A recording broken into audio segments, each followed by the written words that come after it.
Hello students, उम्मीद करता हूँ आप रोजाना स्टडी का टाइम निकाल रहे होंगे। आज हम लिटरेरी टर्म्स को करेंगे। ये लिटरेरी टर्म्स का तीसरा वीडियो है। इसके पहले के दो वीडियोस में मैंने 10-10 लिटरेरी टर्म्स समझाए हैं। आप उन वीडियोस को जरूर देखिएगा। सेकंड वीडियो का लिंक मैं इस वीडियो के डिस्क्रिप्शन बॉक्स में डालूंगा। तो शुरू करते हैं। पहले मैं क्वेश्चन पूछूंगा, बाद में आप। 21st, what literary device is exemplified in the line to be or not to be? That is the question. Shakespeare के हेमलेट की सबसे फेमस लाइन है, to be or not to be, that is the question. इसका answer क्या है? इसमें कौन सा लिटरेरी डिवाइस है? देख के बताइए। इसमें है anastrophe. To be or not to be, that is the question. अगर इसको हम देखें तो इसका मतलब है होगा या नहीं होगा, ये क्वेश्चन है। ये जो एनेस्ट्रेफे होता है, इसका मतलब होता है जैसे मैंने बस को देखा। अब मैं कहूं इसको जो ऑब्जेक्ट है, मैंने बस को देखा, बस को मैंने देखा, जो लास्ट में है उसको मैं पहले कर दूं, तो वो जो होता है एनेस्ट्रेफे होता है। जैसे एनेस्ट्रेफे को कहें तो जो सब्जेक्ट, जो ऑर्डर होता है सब्जेक्ट वर्ब और ऑब्जेक्ट का, इसको आगे पीछे कर दिया जाता है। जैसे आई लाइक पटेटोज, इसको मैंने कर दिया पटेटोज आई लाइक, तो आगे पीछे इसके ऑर्डर को कर देते हैं। ये जो एनेस्ट्रेफे यूज करा जाता है, ये लिटरेरी वर्क्स में रिदम और प्रभाव दिखाने के लिए, किसी चीज को कुछ अलग दिखाने के लिए यूज करा जाता है। और इसकी सबसे इंपॉर्टेंट लाइन है हेमलेट की, to be or not to be, that is the question. इसको अगर हम देखें तो ये कैसे लिखा जा सकता था? इसको जो इसका प्रॉपर सीक्वेंस है वो था, the question is to be or not to be. देखो ये है जो सही था सेंटेंस, वो ये है, the question is to be or not to be. लेकिन लिखा कैसे? इसे लिखा है to be or not to be, that is the question. तो ये क्या है? एनेस्ट्रेफे है। इसको ध्यान रखना, बहुत ही इंपॉर्टेंट है। Next, what is an anachronism? देखिए इसे क्या है ये एनाक्रोनिज्म। इसका आंसर है C, something out of its proper time period or place. इसका मतलब इसी में ही छिपा हुआ है, कोई चीज अपने पीरियड और टाइम से जो आउट हो। जैसे मान लीजिए आप 200 साल पुरानी कोई जो है कहानी लिख रहे हो, और उसमें आज के किसी किरदार का जिक्र कर दो, या 100 साल पुरानी कहानी लिख रहे हो, उसमें आज का कोई सिनेमा हॉल दिखा दो, मल्टीप्लेक्स का कोई, जो उस समय था ही नहीं, जो 20-30 साल पहले बना है। तो कोई भी चीज है, कोई घड़ी दिखा दो जो उस समय थी नहीं, लैंग्वेज जो उस समय बोली ना जाती हो, तो ये सारी चीजें जो आउट ऑफ टाइम और प्लेस होती हैं, उन्हें हम एनाक्रोनिज्म कहते हैं। ये जो एनाक्रोनिज्म होता है, ये लिटरेचर में बहुत ज्यादा मिलता है। इसमें टाइम और जो टेक्नोलॉजी, कस्टम, आइडिया, कोई ऑब्जेक्ट, इसे जो होता है आउट ऑफ जो है उसे दिखाया जाता है। कल्चरल सेटिंग, इसे भी थोड़ा सा जो होता है उस जमाने के हिसाब से दिखाया जाता है जो उस समय था ही नहीं। अगर हम बात करें जितने भी वर्क्स होते हैं, उनमें जनरली ये हमें इस तरीके की चीजें मिलती हैं। जैसे स्मार्टफोन को दिखा देना जो उस समय बने ना हो, ड्राइविंग कार्स को दिखा देना, तो ये चीजें कॉमन है। कोई भी हम मूवी देखें तो इस तरह की चीजें हमें अक्सर मिलेंगी। What is an anacoluthon? क्या चीज है? देख के बताइए इसे। तुक्का लगा के दिखाओ। 23। इसका आंसर है E, a literary device involving unexpected grammatical sequence in a sentence. देखो ये जो है ग्रामेटिकल सीक्वेंस जो होता है, इसमें थोड़ा गड़बड़ाया जाता है। जैसे अगर हम कहें, जैसे seeing the snake I ran away, मैं कर दूं a door, a small letter में आएगा अ डोर शट। ये मैंने थोड़ा सा इसे गलत लिखा है।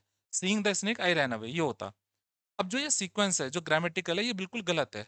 लेकिन जब हम इस तरीके से सेंटेंस को लिखते हैं, तो वो जो चीज कहलाती है वो होती है एनाकोल्यूथन। ये जो एनाकोल्यूथन होता है, ये ग्रामेटिकल फ्लो जो होता है, जो ग्रामर का सीक्वेंस होता है, उसको हम इंटरप्ट कर देते हैं। यहाँ पे हमने इसे खत्म कर दिया और कोई दूसरा सेंटेंस स्टार्ट कर दिया जो इस सेंटेंस के बाद में होना चाहिए था। पार्ट हमने खत्म करके दूसरे सेंटेंस को स्टार्ट कर दिया। इसका एग्जाम्पल अगर हम कहें, while in the garden, garden में, अब क्या हो सकता है? I saw the snake, garden में मैंने ये देखा। या while in the garden I ate fruits. लेकिन क्या लिखा है यहाँ पे? While in the garden the door bang shut, जो किवाड़ थी वो बहुत तेजी से शट हुई, तो बिल्कुल गलत है। इसको हम देखें तो यहाँ पे एक सेंटेंस होना चाहिए था, तब ये बाद में आता। ये क्या है? ये चीज है एनाकोलिथन। जब आप कोई ग्रामर का जो सेंटेंस है, ग्रामेटिकल कोई सेंटेंस है, उसे बीच में अधूरा छोड़कर कोई दूसरा सेंटेंस स्टार्ट कर दो। इस तरीके की जो चीजें होती हैं उसमें हमेशा नहीं, डैश जनरली मिलता है। और ये प्रभाव कुछ अलग दिखाने के लिए, रिदम दिखाने के लिए जनरली यूज करा जाता है। इसमें जॉन मिल्टन का जो लिसिडस वर्क है, उसकी ये लाइन देखिए, उसमें जो है एनाकोलुथन यूज करा है, हैड यू बीन देयर। अगर तुम वहां पर होते, अब यहाँ पे जो है डैश यूज करा है, एनाकोलुथन है, अब यहाँ पे दूसरा सेंटेंस स्टार्ट कर दिया, ग्रामेटिकली गलत है। और what could that have done, क्या हो सकता था। तो ये जो सेंटेंस है इसका सीक्वेंस जो है ग्रामेटिकली ये गलत है, तो एनाकोलुथन इसका आंसर है। व्हाट इज एनाडिप्लोसिस, देखिए इसका क्या आंसर होगा, ऑप्शन देख के बताइए। एनाडिप्लोसिस, इसका आंसर है डी। ये फिगर ऑफ स्पीच है जिसमें वर्ड्स को रिपीट करा जाता है, जो एंड में आने वाला है वो बिगनिंग में आ जाता है, जो एंड में आने वाला है वो बिगनिंग में आता है। अब देखो इसमें एनाडिप्लोसिस में, जैसे हेनरी जेम्स की ये फेमस लाइन है, our doubt is our passion. Our passion है, ये लास्ट की लाइन है, इसको अगले सेंटेंस में शुरू में यूज कर दिया। तो जो लास्ट का जो फ्रेज है उसे जब अगले सेंटेंस में शुरुआत में यूज करते हैं तो उसे हम एनाडिप्लोसिस कहते हैं। नेक्स्ट है 25th, what does anagnorisis refer to in literature. देखिए इसका आंसर क्या होगा, बहुत ही इंपॉर्टेंट है एनाग्नोसिस। इसका आंसर है A, a moment of critical discovery or revelation in a plot. एक मोमेंट, क्षण, जब कोई डिस्कवरी पता लगे या कोई रेवलेशन कोई जानकारी पता लगे, भविष्यवाणी पता लगे प्लॉट कहानी में, तो उसे एनाग्नोसिस कहते हैं। एनाग्नोसिस का अगर हम दूसरा वर्ड कहें तो डिस्कवरी या रेवलेशन कह सकते हैं। जब आपको कोई चीज पता लगे तो उसे एनाग्नोसिस कहते हैं। इसको एनाग्नोसिस ये है कि कोई मूवी आप देख रहे हो, कोई सस्पेंस की मूवी है, अचानक कोई ऐसी चीज आती है जिससे आपको कुछ समझ में नहीं आ रहा कौन जो है मर्डरर है, एक ऐसी चीज आती है जिससे पता लगता है अरे अब ये चीज खुल गई, अब जो है क्लाइमैक्स आ गया। क्लाइमैक्स कब आता है, जो ट्रेजेडी या कोई इस तरह की चीज होती है, कोई ऐसा किरदार आ जाए जो ये जानकारी दे दे या कोई ऑब्जेक्ट आ जाए जो ये जानकारी दे दे कि भाई ये चीज है, तो वो क्या कह रहा है उसकी वजह से जो है कंक्लूजन होगा, मूवी खत्म होगी, क्लाइमैक्स आएगा और फिर खत्म हो जाएगी। ये एनाग्नोसिस कहलाता है। एनाग्नोसिस जो है ये ग्रीक टर्म है और इसका मतलब होता है रिकॉग्निशन, पहचान, डिस्कवरी, जब आपको कोई चीज पता लगे। इसकी वजह से जो होता है इग्नोरेंस से नॉलेज की तरफ जाते हैं। आपको कुछ नहीं पता, कहानी चल रही है ट्रेजेडी में, कुछ नहीं पता, इग्नोरेंस है, किसी को कुछ नहीं पता, अचानक कोई ऑब्जेक्ट या कोई आदमी जो होता है वो बताता है, तो आपको क्या पता लगा, नॉलेज आ गई आपको, आपको पता लगा अरे भाई ये चीज थी, ये चीज के लिए जिम्मेदार थी। एरिस्टोटल ने पोएटिक्स जो इनका वर्क था इस जीसस क्राइस्ट से पहले, पोएटिक्स में लिखा था कि ये जो एनाग्नोसिस होता है ट्रेजेडी में, जो कहानी होती है प्लॉट, जो ट्रेजेडी का प्लॉट होती है कहानी, उसका ये बहुत ही इसेंशियल पार्ट होता है। अब ट्रेजेडी लिख लो जिसमें हीरो हीरोइन कई किरदार लास्ट में मरेंगे, उसकी जो प्लॉट होगा, प्लॉट चल रहा है, कहानी चल रही है, ठीक है, कुछ समझ में नहीं आ रहा क्या होगा, अचानक एनाग्नोसिस होता है, कोई जो किरदार है हीरो या कोई भी है उसे कोई एक चीज पता लगी भाई ये चीज है, इसका जिम्मेदार ये है, अब वो बदला लेगा या कुछ करेगा, तो उसकी वजह से एकदम से क्लाइमैक्स आएगा और क्लाइमैक्स के बाद में क्या होगा, जो प्ले है वो खत्म हो जाएगा। एनाग्नोसिस की वजह से क्लाइमैक्स आता है और फिर प्ले खत्म हो जाता है। इसका सबसे बड़ा एग्जाम्पल अगर हम देखें, हाँ ये जो एनाग्नोसिस होता है ये ट्रेजेडी में तो मेन है, जो उन्होंने कहा था ट्रेजेडी में, लेकिन बात के अगर हम जो बाद में क्रिटिसिज्म लिखा गया तो कॉमेडी में भी मिल सकता है, भाई कोई जो पता चलने वाली चीज है कॉमेडी में भी हो सकती है, एपिक में भी हो सकती है, और नॉवेल में भी हम कह सकते हैं कि ये तरह चीज जो है हमें देखने को मिल सकती है, लेकिन मेनली ये ट्रेजेडी के लिए उन्होंने यूज करा था। इसका जो सबसे बड़ा एग्जाम्पल एरिस्टोटल ने यूज करा था, वो सफोक्लिस ने एक वर्क लिखा था, इडिपस रैक्स, ये बहुत पहले लिखा गया था। इसका उन्होंने एग्जाम्पल दिया था, इसमें क्या था कि जो मेन किरदार, उसने अपने फादर को मारा, उसके फादर से लड़ाई हुई, उसे नहीं पता उसका फादर है क्योंकि वो बहुत पहले बचपन में जो था अपने फादर से अलग हो गया था, उसे छोड़ दिया गया था कहीं पे जंगल में, वो अपने फादर से लड़ाई लड़ता है राजा से, अपने फादर को मार देता है। उसे नहीं पता कि उसकी जो मदर है, उसकी मदर है, उससे शादी कर लेता है। बाद में उसे पता लगता है कि भाई उसने अपने फादर को मारा और मदर से शादी कर ली। अब जब उसे पता लगता है, एकदम से उसके अंदर बहुत ज्यादा चेंज आता है, वो अपनी आंखें फोड़ लेता है गुस्से में और खुद सुसाइड कर लेता है। तो जब ये आता है रिकॉग्निशन, डिस्कवरी, एनाग्नोसिस होता है, तो क्या होता है उसके अंदर बहुत ज्यादा बदलाव होते हैं। क्लाइमैक्स आता है कहानी में, जो ट्रेजेडी है क्लाइमैक्स आया, क्लाइमैक्स का मतलब क्या, प्ले खत्म होने वाला और वो कंक्लूजन की तरफ बढ़ जाता है। What is N anagram, anagram क्या है, देख के बताइए, बहुत ही आसान है, बस एक बार आपको पता लग जाए। सी, अ वर्ड और फ्रेज, ये वर्ड और फ्रेज है जो कि रीअरेंजिंग द लेटर्स, जब आप लेटर्स को रीअरेंज करो, किसी भी तरह से आप वर्ड को जो रीअरेंज कर दो तो एनाग्राम होता है, किसी भी तरह से। ये एक तरीके से फन जो बच्चे खेल खेलते हैं उसे भी हम कह सकते हैं, जैसे अ जेंटलमैन है, ठीक है, इसका एनाग्राम है एलिगेंट मैन, ये एनाग्राम है। एक तरीके का प्ले फन गेम बच्चों का है जेंटलमैन, जितने इसमें अल्फाबेट हैं उतनी इसमें है, और सेम इसी से बनाया है, कैसे भी आगे पीछे कैसे भी रख सकते हैं। लिसन, इसका एनाग्राम है साइलेंट, ये एनाग्राम है। ये वर्ड है, इसका एनाग्राम बना साइलेंट, तो ये साइलेंट एनाग्राम है। Next 27, what does analogue mean in literature? देखिए इसका आंसर है D, a work or part of a work. Work या फिर एक वर्क का कोई हिस्सा, कोई छोटा सा पार्ट हो जिसमें सिमिलैरिटीज हो दूसरे वर्क की। मीन्स एक सिंपल सी चीज कहें कि आप मूवीज देखते हो, कई बार देखा हो, अरे यार मूवी में ये वाली जो इंसिडेंट है ये तो उस मूवी में भी था। तो क्या है, जब सेम चीज कोई किरदार हो वो रिपीट हो जाए, या कोई घटना रिपीट हो जाए, तो ये जो चीजें होती हैं जब रिपीट हो जाती हैं तो वो क्या कहलाती हैं?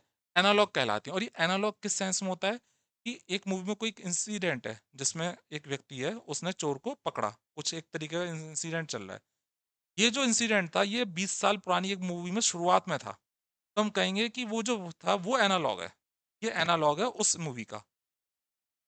तो इसका देखते हैं एनालॉग, ये वर्क को बतलाता है या पार्ट ऑफ अ वर्क को बतलाता है जो सिमिलर होता है।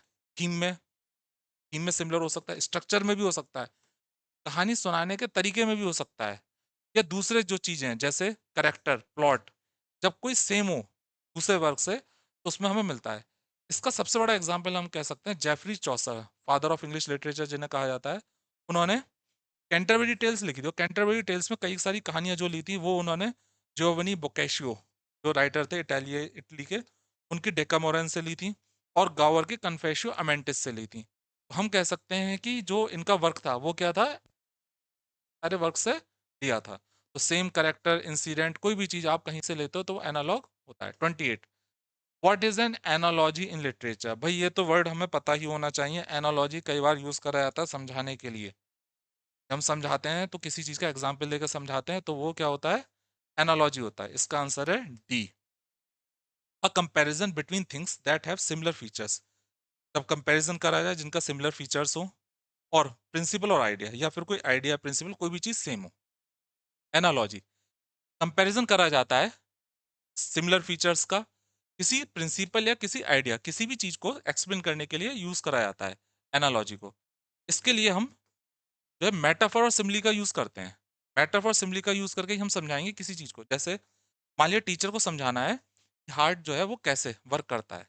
अब हार्ट कैसे वर्क करता है तो वो यहाँ पे क्या एनोलॉजी लेंगे टीचर, पंप की, कि जैसे पंप वर्क करता है, पंप पानी को जो है इधर से जो है इधर लेके आता है, उसी तरीके से हार्ट भी इस तरह से वर्क करता है। तो यहाँ पे पंप जो है वो क्या है, वो एक तरीके से मेटाफर का काम कर रहा है, या फिर कह सकते हैं सिमली का। अगर हम थोड़ा लाइक एसो यूज कर दे तो सिमली हो जाएगा। तो यहाँ पे जो पंप है टीचर ने समझाने के लिए पंप का इस्तेमाल करा, हार्ट को। पंप क्या है, मेटाफर। तो एनालॉजी जो होती है, इसके जरिए हम किसी भी चीज को बहुत ही आसानी से जो है समझा सकते हैं। कोई एग्जाम्पल देखा कि भाई ये चीज के सिमिलर है तो हमने वो पार्ट समझाया, भाई ये ऐसे ऐसे जो है इस चीज के हिसाब से ऐसे वर्क करती है, तो वो एनालॉजी कहलाती है। 29, व्हाट इज एन एनोनिम? क्या आंसर होगा इसका? देखिए इसमें जो स्पेलिंग होती है वो पीछे की तरफ से चलती है। जब हम छोटे थे तो बीच में एक तरीके का ये गेम भी चला था, बहुत मुश्किल गेम होता था, बैकवर्ड। ये थोड़ा उससे अलग होता है, जो पहले बतलाया था एनानेम। एनानेम में क्या है, सिंपल से एक एग्जांपल बताएं, डेजर्ट, तो इसका एनानेम है स्ट्रेस, ये इसका एनानेम है। इसमें देखो ऐसे ये पीछे वाले जो हैं वो सीक्वेंस में चल रहे हैं, तो ये जो है इस तरह से पीछे चलते हैं। जो पहले मैंने आपको बतलाया था वो था एनाग्राम। एनाग्राम में क्या था, जो वर्ड जो था उसे हम कैसे भी कर सकते थे। जैसे लिसन का था साइलेंट, तो उसे आगे पीछे कैसे भी, ये नहीं कि बैकवर्ड कैसे भी, लेकिन इसमें सीक्वेंस होता है। इसमें जो लास्ट वाला वर्ड है उससे शुरुआत से वर्ड बनाते हैं, ये जो है एनानिम कहलाता है। Last, what is anaphora? Anaphora क्या है, देखिए इसका एनाफ्रा में जो होता है वो रेपिटेशन होता है वर्ड का, फ्रेज का, बिगनिंग, शुरुआत में रिपीट होता हुआ चला जाता है। रिटोरिकल डिवाइस है, अलंकारिक प्रभाव दिखाने के लिए इसका यूज करा जाता है, और जो शुरुआती वर्ड है वो रिपीट होते चले आते हैं। एनाफ्रा, इसको हम अगर हम कहें तो ए टेल ऑफ टू सिटीज, जो चार्ल्स डिकेंस का नॉवेल है, ये बहुत ही फेमस लाइन से स्टार्ट होता है। It was the it was the best of times, ये शुरुआती लाइन है। और ये जो हर एक नया सेंटेंस होता है उसके शुरुआत में ही रिपीट होती है, it was the age of, फिर आगे इट वॉज द। तो ये जो इट वॉज द, ये बार बार रिपीट हो रही है शुरुआत में। तो जो शुरुआती जो वर्ड्स होते हैं, फ्रेज होती हैं, जब सेंटेंस में रिपीट होती चली जाए तो वो क्या कहलाएगा? एनाफ्रा। बहुत ज्यादा लिटरेचर में यूज करा जाता है, एडवर्टाइजिंग में यूज करा जाता है, ब्रांडिंग में यूज करा जाता है, कि सेम वर्ड है, ब्रांडिंग में जो होता है एक वर्ड को नीचे नीचे रिपीट करते हुए चले गए ताकि हमारा दिमाग बार बार उसी वर्ड पे जाए। तो प्रभाव दिखाने के लिए रिटोरिकल डिवाइस है, अलंकारिक प्रभाव प्रभाव दिखाने के लिए जो है हम एनाफ्रा का यूज करते हैं। तो स्टूडेंट्स, मैंने आपको 10 आज इस वीडियो में बताया, उम्मीद करूंगा आपको अच्छे तरह से समझ में आए होंगे। मिलते हैं अगले वीडियो में, गुड बाय।